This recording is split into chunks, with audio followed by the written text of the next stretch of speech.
Derajat ibadah kita kepada Allah sangat menentukan sambutan dari ketuhanannya.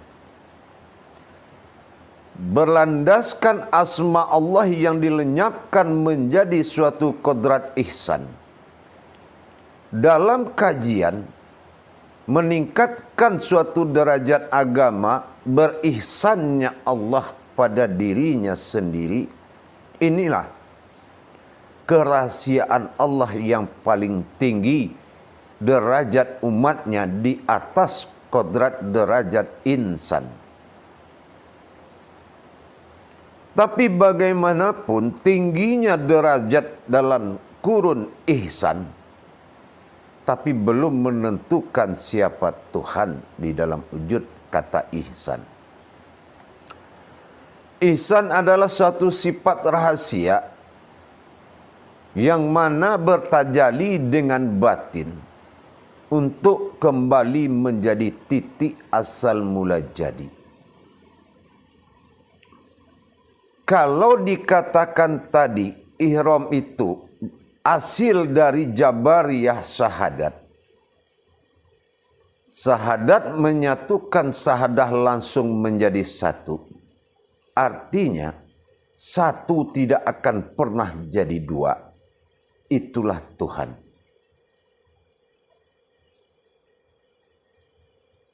Satu yang tidak akan pernah menjadi Tuhan bersifat menjadi diri, bersifat Tuhan wahid dan tunggal. Itulah asal daripada kata satu.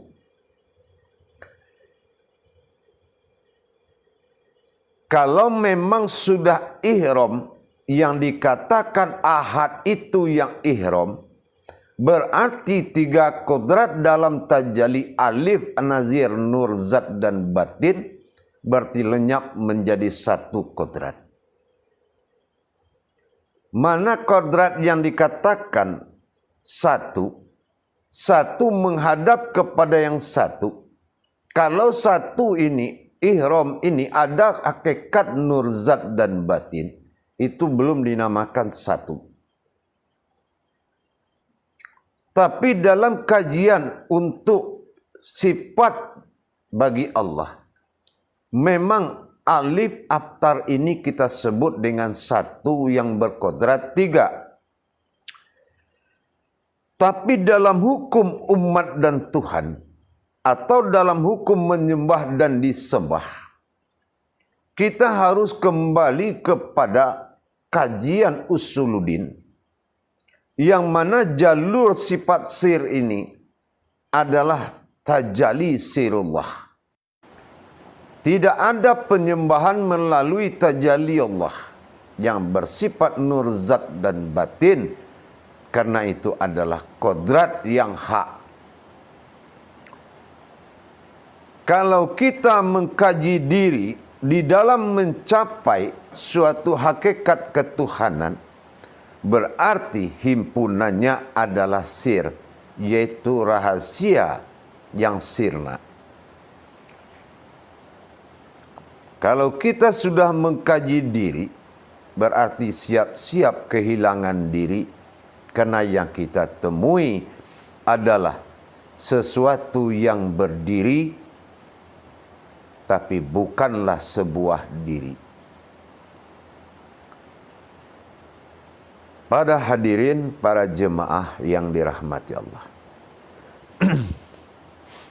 Di dalam mencerna suatu perhitungan ketuhanan di dalam solat, banyak kita terjadi salah pemahaman, selalu mencari diri keumatan di dalam adab sifat syahadat. Padahal kita menyaksikan kenapa kita harus mencari wujud diri. Kalau diri adalah sebuah kajian, kalau memang kajiannya bernama diri, apakah harus ada sebuah diri? Atau memang kita selama ini mengaku memiliki diri sehingga kita mencari diri kita di jalan Allah.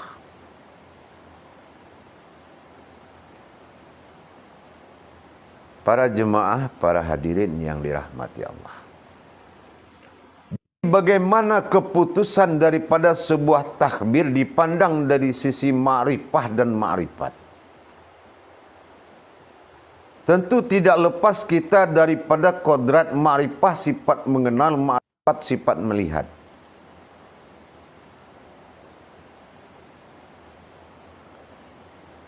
Insya Allah, tajalli sirullah dalam sifat ihram. Kita ingat, setelah dipenuhi rukun syahadat, sahadah ahad, langsung menjadi satu. Lihat dulu ihramnya. Yang akan satu itu, hukum satunya adalah ihram. Apa itu ihram? Yaitu wujud yang bermakom. Apa makom wujudnya? Kita lihat pengakuan setelah kita mentahbirkan kodrat Allah pada diri kita. Salbiyah, nafsiyah dan maknawiyah menjadi diri sifat dalam hukum makni. Allahu Akbar. Maka kita menetapkan dari kalimat tadi, yaitu ketuhanan dan keumatan.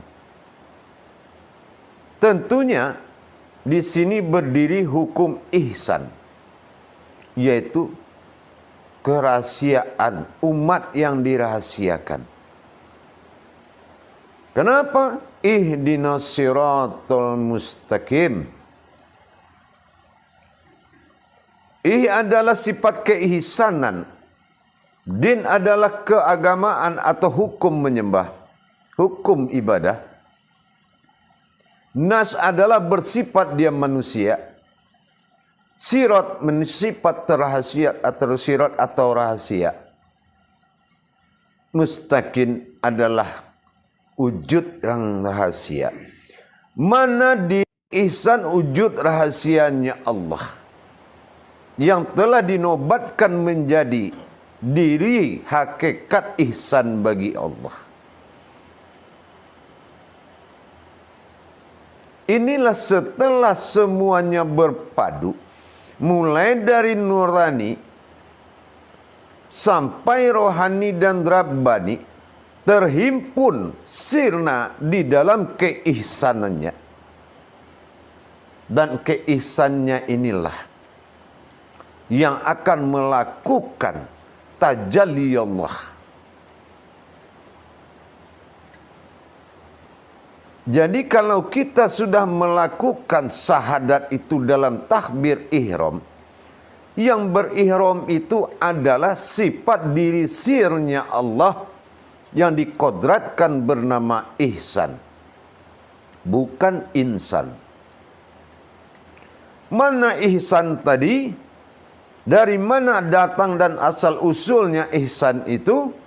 Ihsan itu adalah diri yang hak, yang memiliki 7 sifat. 7 sifat ihsan inilah yang menggerakkan wujud sifat nas bagi Allah bernama insan. Inilah yang menjadi kodrat iradat ilmu sama basar kalam hayat. Itu sifat. Tapi ihsan daripada itu adalah yang dikatakan sifat tidak lagi mengaku umat atau sebuah wujud, melainkan la maujud ilallah.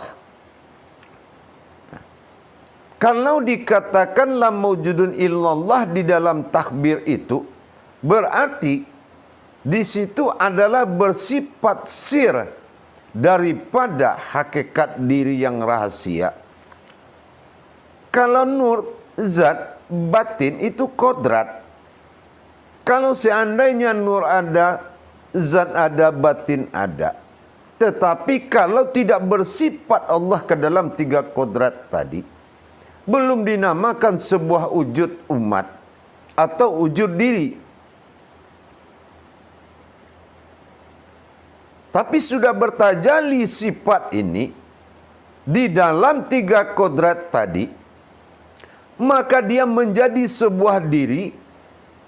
Apa sebuah dirinya? Maujudlah diri yang hak, halus, tidak terbuat dari zat dan nur. Itulah diri al-haqqullah.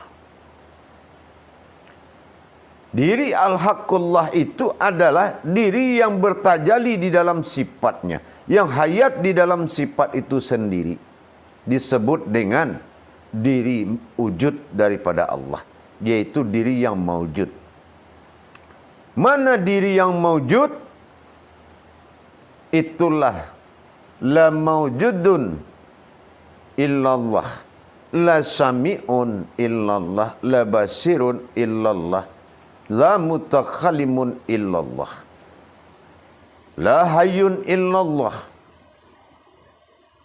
la iradun illallah, la qadir illallah.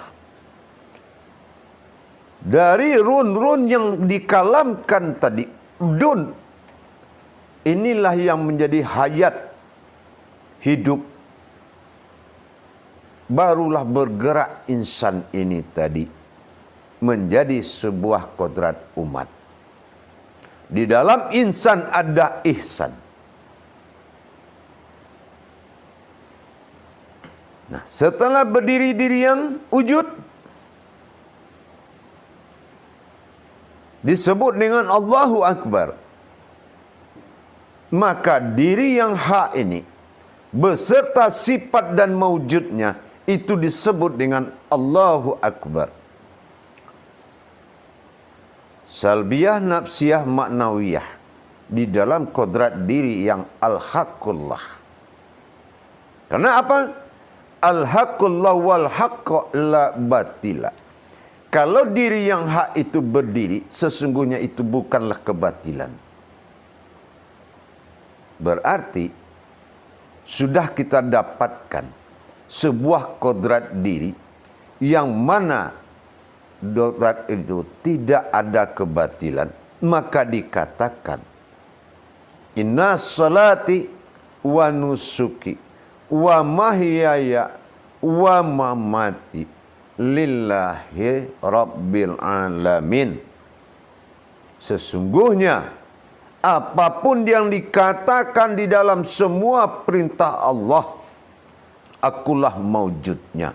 Itu arti daripada hakikat. Mau perintah ibadah, akulah ibadah. Perintahkan solat, akulah solat. Mau diperintahkan hidup, ya akulah hidup. Mau diperintahkan mati, ya akulah yang mati. Apa saja, semua aku.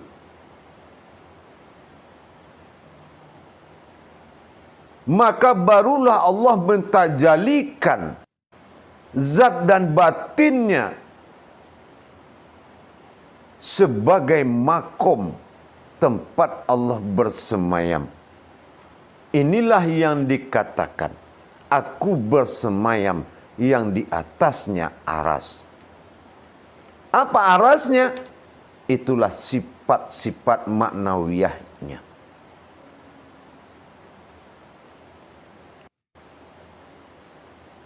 Para jemaah, para hadirin pemirsa yang dirahmati Allah. Sengaja kita mengkalamkan tausiah ini dengan pelan. Karena dikhawatirkan kita butuh ekstra hati-hati di dalam bertajali kepada Allah. Berarti kita sudah tahu batasan dari awal. Bagaimana dengan takbir berikutnya? Setelah proses takbir mengantarkan satu diri yang berdiri, dinamakan diri wujud, dia ada dan dia memiliki maujud. Apa maujudnya? Itulah sifat, zat, nur, dan batin. Itulah maujud. Itu yang dinamakan insan. Insan inilah yang dikatakan af'alullah. Dan ihsan itu yang dikatakan fi'ilullah. Fi'il ihsan yang menggerakkan, af'al insan yang bergerak. Kalau tidak fi'il bergerak, tidak akan ada sifat daripada wujud yang bergerak atau af'al. Terus kenapa setiap kita melaksanakan rakaat selalu kita baca Allahu Akbar? Apa perbedaan Allahu Akbar pada pertama takbir dengan Allahu Akbar tajalian rakaat? Tidak ada perbedaan. Yang perbedaan adalah tajalinya. Apa tajalinya? Si wujud memerintahkan maujud yang bersifat 20 tadi untuk mengikutinya bertajali ke dalam dirinya Muhammad. Inilah mencari duduk. Makanya dalam Al-Quran Allah tidak pernah menerangkan berdiri dan duduklah engkau dalam salat, tapi melainkan sujud dan ruku dan sujudlah engkau. Karena itu ibadah. Tapi kalau solat, hakikatnya bukan ibadah, tapi hakikatnya adalah ilmu. Itulah kembalinya satu diriku kepada diriku yang satu. Ini semboyannya. Maka Allahu Akbar, si wujud memerintahkan si maujud ruku. Sampai sujud, waktu dia sujud, waktu dia ruku, si wujud bertajali batin kepada billah. Setelah itu si wujud bertanya,